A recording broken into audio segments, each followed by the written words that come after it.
Welcome, welcome, welcome everyone to IndieSoup Media Sneak Peek Week. We're giving you a sneak peek of the creators and some of the things they're doing before we actually launch. And I am so honored to be here with this well-dressed woman today. Of course, she's going to come and upstage everybody else with her outfit. This is Gloria, also known as Gloria B on YouTube. She is a huge presence on Instagram. And I'm so thankful that she said yes to the call to come over to IndieSoup. Gloria, how are you? I am well. Thank you so much for having me and for making me a part of this new venture. I'm so excited. Oh, we're excited to have you. I mean, your record stands on its own in terms of the great content you produce, and I can't wait for all the viewers to see what you produce. So, speaking of that, tell everybody a little bit about yourself and then what you are going to produce for IndieSoup. Okay. Hi, everyone. So, again, I'm Gloria. I am an over 50 content creator.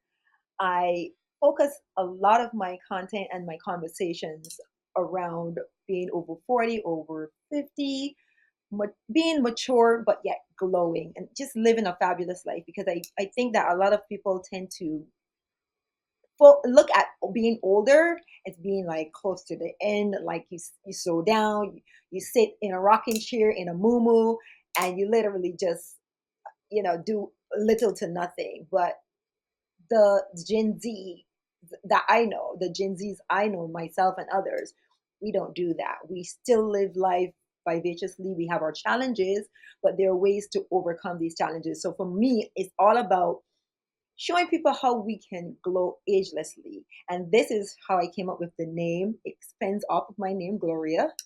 And people say I glow a lot, and I know a lot of women my age and above who are also glowing. So we want to share that with others like ourselves, and even younger folks who may not be educated or probably might be a little biased towards those who are older, not thinking that we still got it. I think we do.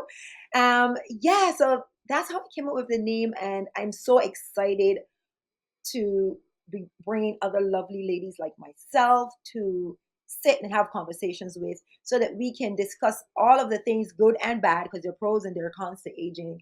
And I really love that we can have these conversations and share it with others so that we can educate and uplift each other. So, yeah, a lot of the conversations will be about menopause, but we're going to try not to focus on menopause only, but it's a huge part of our lives at this time, and people aren't as open about speaking about menopause. It's almost like it's blacklisted or something, and it's not to be. Yeah.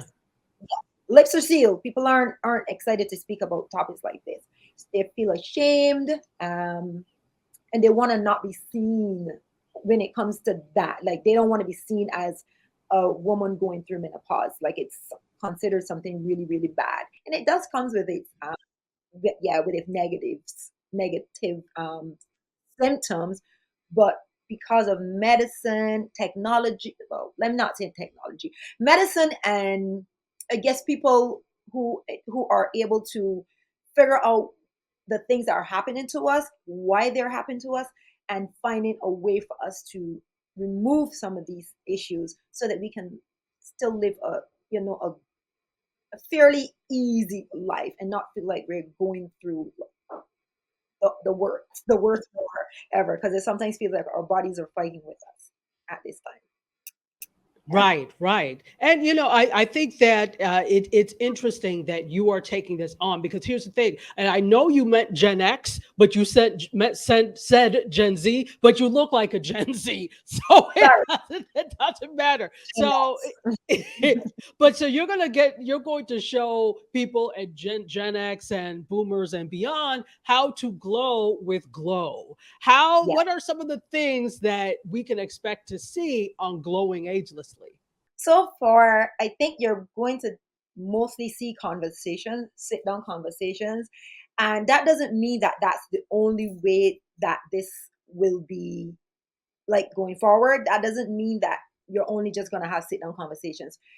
I might take it out in the field. I might even give advice on how to dress. Since fashion is really my number one my number one like way of expressing myself. So I think that I might probably want to do that. Bring on some fashion and beauty as well, because that is something that I focus on a lot on my other networks, like my Instagram and my YouTube. So I might bring in a little bit of that as well, just to add some flavor and not just keep you all bogged down with a bunch of chit chat. And we like flavor. We like sabor here on IndieSoup Media. So I have a question Yes, about for you. Now, the way I got acquainted with you was because of, well, fitness, but also fashion. That's how I got acquainted with you. Do you get right. pushback in fashion? Because of your age, so many of the YouTubers, for example, that we see that are doing fashion things that get a lot of the shine are, Gen Z people of a certain age, but you are absolutely amazing. Do you get pushback, and how do you handle that? I do get pushback. The pushback comes from different places in my life. And sometimes it could be friends, it could be family, sometimes it could be a stranger. I don't care so much about what a stranger might say, but I will care more about what a family or friend will say. I could push the envelope a bit sometimes. I always say though that as we grow, our style changes with us. So, and or rather, it should change with us. I feel like my style, even though I still have that edgy vibe, I still feel like my style has changed over the years. And even with over the last year or 2 years, my style is changing. But what I never want to do is to dull my style because of my age.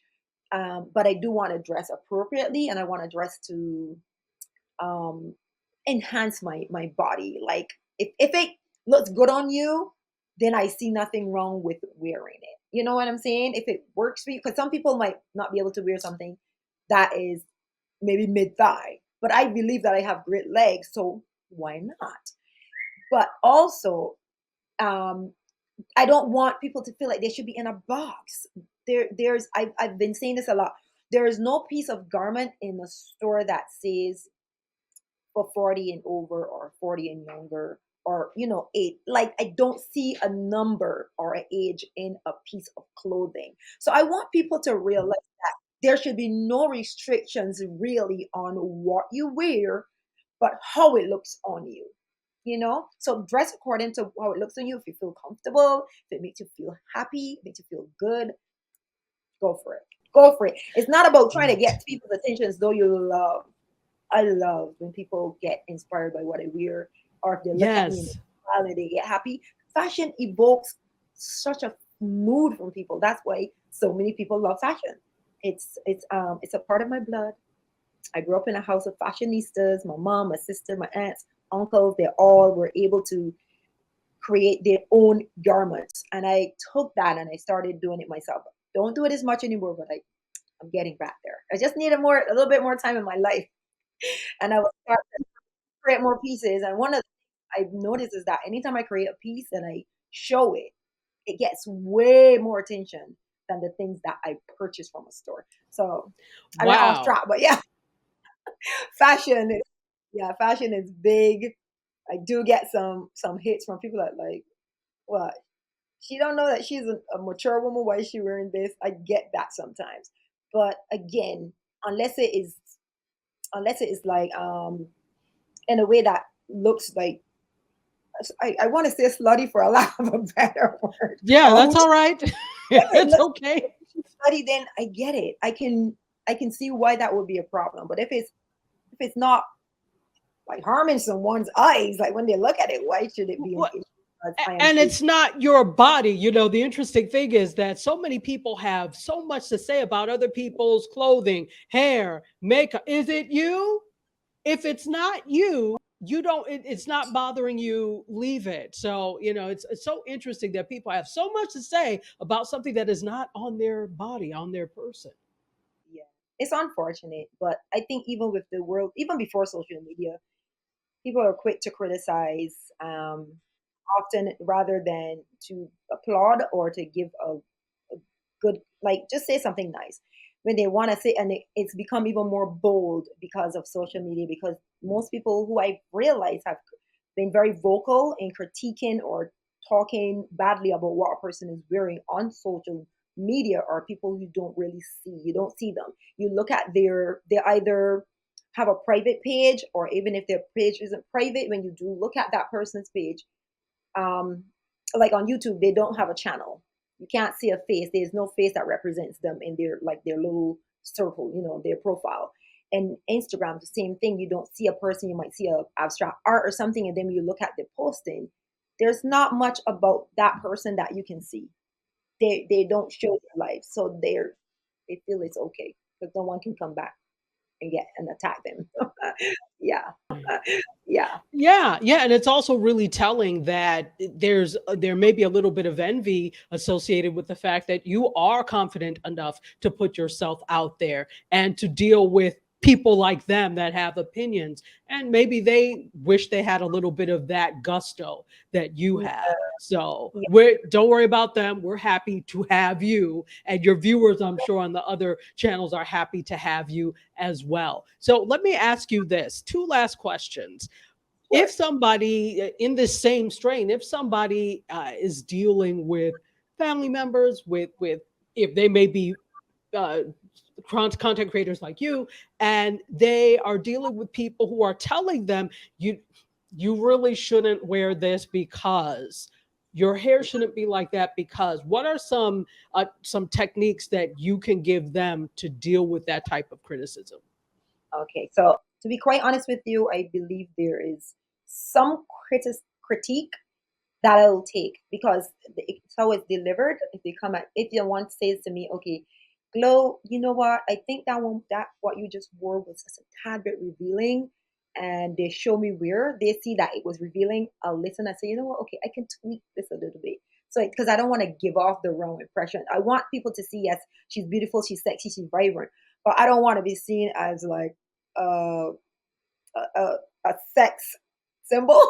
So that's why I'm saying it depends on the critique, but not like, for instance, I remember someone said to me, I love the jumpsuit. I was wearing a jumpsuit at the time. I love the jumpsuit, but the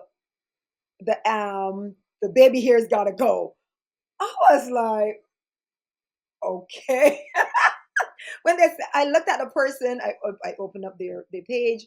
I saw that they really didn't have much to say, and I messaged them. I said, I appreciate that people have their opinions, but if it's not good for you, doesn't mean that it can't be good for someone else. So, and that was it. And that was a stranger. The people who I know, who are close to me, who care about me, they don't usually like their critique. I think is more on, they feel like, okay, they don't want me to project certain images out there, right? But if I feel strongly about what I'm wearing, I tell them what you are seeing is coming from somewhere, because when I look at it, it looks fine.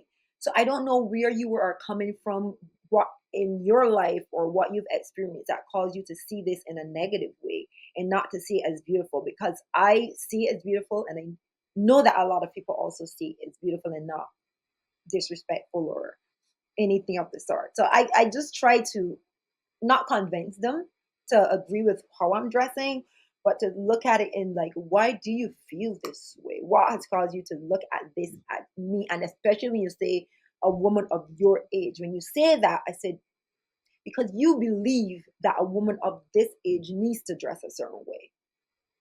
Why? I mean, what made you think that? So it's been years of conditioning to think that we, as we get older, to start to shift the way we dress. Yeah. Hmm. Hmm. Wow. Wow. And finally, what do you want people to bring to Glowing Agelessly? They sit down to watch your television. It's not television, it's content. We're better than television. They sit down to watch your show. What do you want them to bring? I feel like I would want people to interact with me in some way, not necessarily on.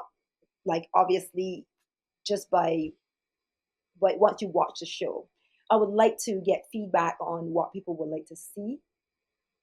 If something resonates with them, let me know that it resonates with you. Um, because I want to feel like I am giving the audience something that matters to them and have a connection also with my audience. I love to get to know the people who will be watching. I expect that I'll have people in the audience that are already a part of my community on my other social networks, but I'm hoping to definitely gain some more. I love to call my audience my fam. So I'm hoping to gain like more fam and you know definitely learn some things about them as well and not just about myself. Great. So it's a give and take. It is reciprocal. She wants to hear from you. You heard it here that she wants to hear from you. So make Yeah, sure that while you're watching that you drop questions, that you drop comments, that you drop your support because she is an amazing person. Gloria, thank you so very much. We can't wait to have you on the platform and doing your thing and glowing as you do. thank you so much. Thank you, Dr. T. Thank you. And we'll see you all in these Indie Soup streets.